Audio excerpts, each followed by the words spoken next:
Баршаңызға қайырлы күн. Біз бүгін сіздермен дәл осы видеода көрсетілгендей жаңа тап-таза етіп қарын тазалайтын боламыз. Бұл қарын тазалаудың ерекшелігі, қарынны біз жаңағы ыстық суды сыртына емес, ішіне құятын боламыз. Сондықтан жаңағы видеоның соңына дейін қарап шығыңыздар. Және де қайнап тұрған суды тек қана бір жеріне емес, әр жеріне құятын боламыз. Себебі олай құятын болсақ, қарындарымыз пісіп қалатын болады. Және де сыртына да құйып, дәл осылай аузын жауып қоятын боламыз. 5 минутқа қалдырып, 5 минуттан соң суымызды төгіп, жылы суға алмастыратын боламыз.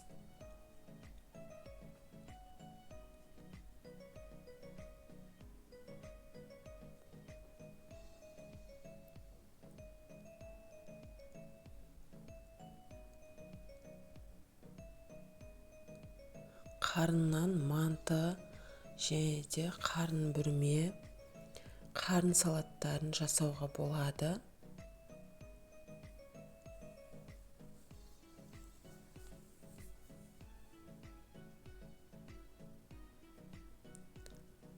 Қарындарымыз дәл осы видеода көрсетілгендей өте оңай тазаланатын болады.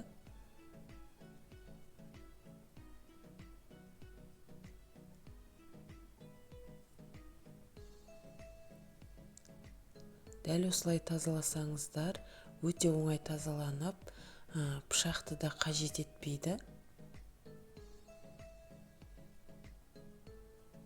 Өте оңай алынып жатыр.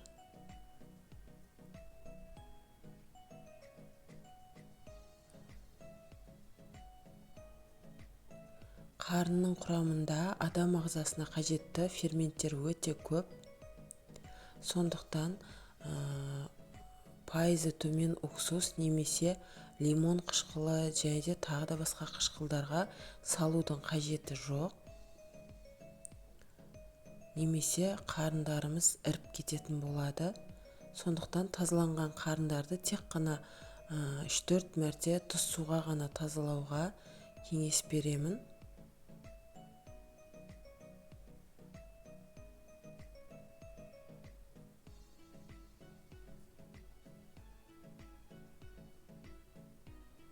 Арнама жаңадан қосылған жандар болса, тіркеліп, лайк басып, комментарий қалдыра кетулеріңізді сұраймын.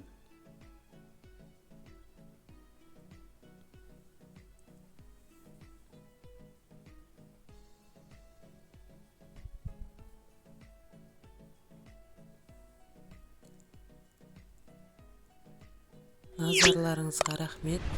Қош сау болыңыздар.